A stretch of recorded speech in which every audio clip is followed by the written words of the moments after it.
84,48% des procédures d'attribution des marchés publics sont irrégulières selon le rapport d'audit des marchés publics diligenté par le ministère des Finances en 2018. Voici la réalité de la passation des marchés publics au Niger. Qui sont les bénéficiaires de ces marchés, dans quelles conditions ces marchés sont octroyés et à quelle fin. Ainsi, dans le cadre de cette enquête du programme lutte contre les malversations fiscales et les irrégularités budgétaires, à travers la production d'enquêtes journalistiques au Niger, mise en œuvre par l'Association des professionnels africains de la communication APAC Niger, avec le soutien de l'ambassade des États-Unis. Nous avons rencontré plusieurs acteurs pour comprendre comment l'argent public se trouve être la première source de financement des partis politiques. Faisant partie des pays les plus pauvres au monde, le Niger bénéficie d'une multitude de projets de développement pour accompagner les efforts du gouvernement pour l'amélioration des conditions de vie de sa population.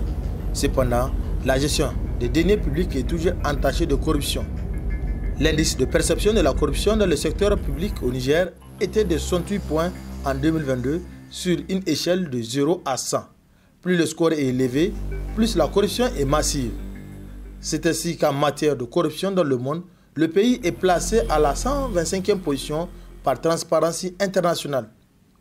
Avec la politisation de tous les pans de l'administration publique, c'est l'efficacité de la dépense publique qui est mise à rude épreuve avec la surfacturation accrue dans les marchés publics. Avec la disparition progressive de l'éthique dans la gestion des deniers publics, les outils de contrôle bien qu'existants ne sont pas mis à jour pour stopper cette corruption ambiante. Il y a plusieurs corps de contrôle. Vous avez l'inspection générale d'État, vous avez l'inspection générale des finances, vous avez les inspections au niveau de chaque service. Et au niveau de l'inspection générale d'État, c'est le président de la République en personne qui signe les ordres d'émission des inspecteurs. Quand vous inspectez un service, normalement, vous faites un rapport provisoire où vous notez les irrégularités que vous avez constatées, vous envoyez le rapport provisoire au service inspecté pour attendre la contradiction. Après la contradiction, vous pouvez accepter certains arguments développés par les services inspectés ou les rejeter. Toujours est-il, même si vous n'êtes pas d'accord, vous êtes tenu de joindre à votre rapport la contradiction produite par le service infecté. Et vous envoyez la synthèse du rapport au président de la République qui a demandé l'enquête. Maintenant, l'opportunité de poursuite, elle est réservée au président de la République en ce qui concerne l'inspection générale de l'État. En ce qui concerne l'inspection générale des finances, c'est presque la même procédure. Les citoyens sont désormais abonnés aux irrégularités en attestent des matelas une place acquis à 416 400 francs l'unité et des bols à café achetés à 10 080 francs l'unité par le ministère de la Santé publique dans le rapport général public 2021 de la plus haute juridiction de contrôle des finances publiques, à savoir la Cour des comptes. La corruption s'enracine dans la gestion des deniers publics. Malgré la création d'une institution de régulation des marchés publics, la surfacturation est devenue le timbre vocal du processus de passation des marchés publics. C'est dans les marchés qui sont passés par entente directe, dans les appels d'offres restreints, c'est dans ces procédures généralement qu'on constate des cas de surfacturation.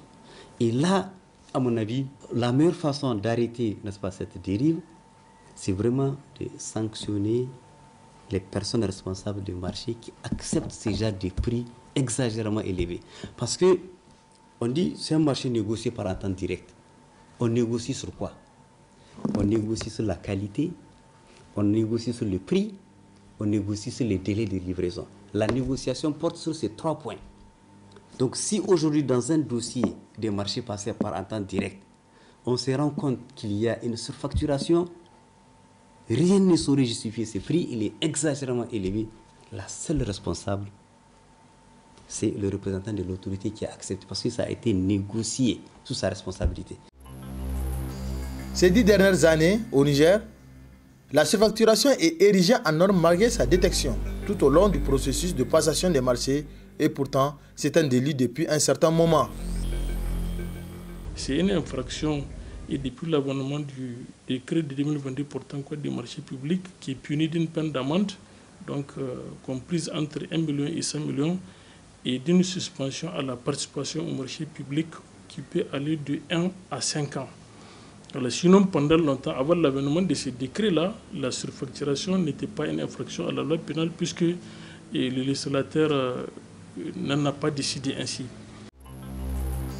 Les irrégularités de la passation des marchés sont connues de tous, puisque la presse et la société civile fouillent et investiguent afin de dénoncer, mais ce n'est pas une chose facile, avec la présence de la politique dans tous les secteurs de l'administration. Les opérateurs économiques sont de plus en plus puissants vu leur apport financier dans la vie de leur formation politique. Leur dénonciation est souvent très risquée pour les lanceurs d'alerte et journalistes. Au cours d'une enquête, et nous avons découvert qu'il y a eu surfacturation, qu'il y a eu des sociétés offshore qui ont été créées dans les îles Vierges britanniques. Et à partir de là, nous avons commencé à faire notre travail d'investigation. Nous avons abouti au dossier du ministère de la Défense, puisque c'est de ça qu'il s'agit. Nous avons trouvé des commerçants. Il y en a plusieurs. Mais nous avons trouvé un commerçant, un trafiquant d'armes, du nom de Aboubakar Massi, dit Petit Boubé, qui a fait de la surfacturation avec d'autres commerçants aussi, et qui sont nommément cités dans ce rapport et aussi dans nos investigations. Mais en tant que ce commerçant, il finance les partis politiques. Alors, il nous a menacés de mort. Beaucoup de marchés dans lesquels vraiment il y a des surfacturations, des choses très graves qui se passent. Et malheureusement, ce sont également des opérateurs économiques qui sont proches du système, qui sont généralement cités. Toujours quand on parle de surfacturation et qu'il y a des malversations, quand vous regardez un peu, ce sont des gens qui ont plus ou moins une certaine connexion avec le régime en place, une certaine connexion avec le système ou une certaine connexion avec certaines formations politiques.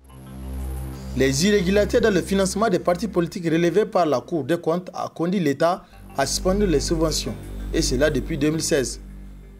Donc, les principaux bailleurs de fonds des partis demeurent leurs militants, et ces mêmes militants sont soit des agents de l'État ou des opérateurs économiques, surtout prestataires des marchés publics. Quand vous êtes militant du PNDS Taraya, on vous demande de contribuer. Et c'est à vous de décider de la contribution que vous allez donner pour le parti. Souvenez-vous que nous avons quand même fait 20 ans à l'opposition. Comment le parti vivait? C'est le militant, quel que soit le marché qu'il va avoir, c'est lui-même qui va décider de la contribution. Comme je vous ai dit, il y a des contributions ordinaires qui sont données. Mais il y a aussi des cotisations exceptionnelles. Quand le parti va organiser un congrès, on va demander aux gens de faire des cotisations exceptionnelles. Et ils vont faire. Et bien sûr, le niveau des cotisations dépend maintenant de la capacité de chacun des militants. Il y a, comme vous dites, des opérateurs économiques. Vous imaginez très bien que ces opérateurs économiques-là vont contribuer fort certainement beaucoup plus que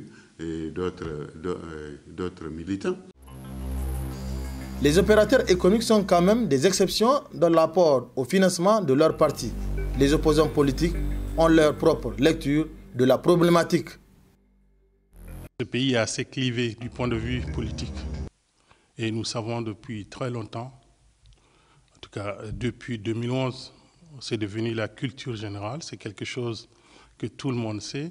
À partir du moment où un parti politique se retrouve du côté de l'opposition de l'échiquier national, eh bien, les militants n'accèdent ni aux commandes publiques, ni aux fonctions dans l'administration publique. Ça, c'est connu. Et donc, à partir du moment où cela est connu, vous pouvez donc comprendre que les militants de Génération Doumbouya PJP étant dans l'opposition, ces militants n'accèdent donc pas naturellement à la commande publique et ces hauts cadres n'accèdent pas à la haute fonction publique. La surfacturation des marchés publics demeure une source privilégiée de financement des partis politiques au Niger, témoigne la société civile active dans la lutte contre la corruption au Niger. Ceux qui le font, en tout cas le font de l'impunité totale, puisque c'est eux les barres de fonds des partis politiques. Et donc, ils ne sont pas sanctionnés, parce que d'une autre manière, c'est un investissement corruptif, puisqu'ils investissent dans le parti. On voit effectivement aussi que des partis politiques qui sont au pouvoir ou qui sont alliés au pouvoir gagnent beaucoup plus de ressources. On le voit lors des campagnes électorales. Les partis n'ont pas les mêmes financements. Et donc, on peut effectivement se douter de dire qu'il doit y avoir une collusion. C'est-à-dire que les partis bénéficient de certaines subventions parallèles par des marchés publics qui sont octroyés à leurs militants. Objet de vive contestation, la surfacturation des marchés publics fait le bonheur des formations politiques, malgré la sacralité des biens publics. On conçoit cette attribution comme une récompense aux militants que nous avons connu tous les scandales qu'on a connus. C'est pour cela que nous avons toujours affaire à des surfacturations parce que, comme on dit, on n'a pas attribué le marché pour l'intérêt général, mais on a attribué le marché pour l'intérêt de celui qui a eu le marché. Évidemment, le gars à qui on a octroyé le marché, c'est un militant. Et le militant, la plupart, ce sont ces militants qui financent les partis politiques.